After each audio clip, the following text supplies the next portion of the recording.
You should not miss Mandy 2018 because it's one of the most unique blends of horror, fantasy, and psychedelic cinema ever made, anchored by Nicolas Cage's most unhinged yet emotionally raw performance, and visually crafted like a fever dream that lingers long after the credits roll. It is a heavy metal hallucination soaked in blood and neon. Set in the primeval year of 1983 in the jagged wilderness of the Shadow Mountains, it's a story of two halves, a fragile, quiet love and a roaring, chainsaw-fueled vengeance. Red Milla, Nicolas Cage, is a logger who lives a life of serene isolation with the love of his life, Mandy Bloom, Andrea Riseborough. Mandy is an ethereal artist who spends her days reading fantasy novels and painting landscapes that look like other planets. They live in a glass-walled house in the woods, their world defined by soft purples, deep reds, and the crackle of a television.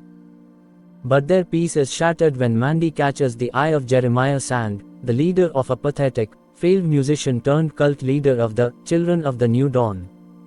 Jeremiah, a man whose ego is as bloated as his delusions of divinity, decides he must have Mandy.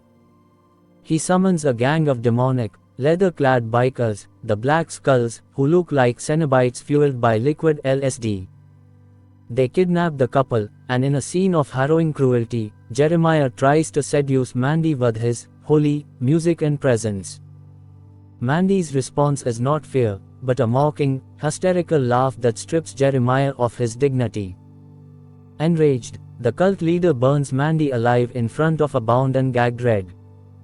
The first half of the movie ends with Red's primal scream, a long, agonizing sequence in a bathroom where he chugs a bottle of vodka, wailing in his underwear. This is the moment the logger dies and a vengeful demon is born. Red doesn't just go after the cult, he prepares for a war against the supernatural.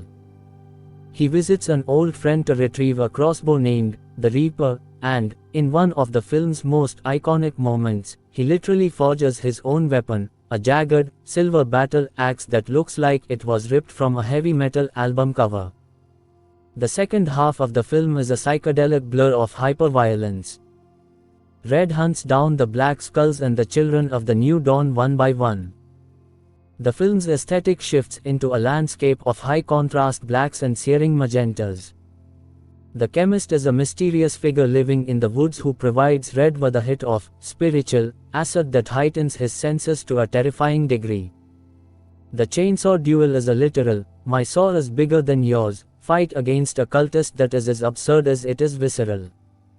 The tiger is a strange, brief encounter with a caged beast that mirrors Red's own trapped fury.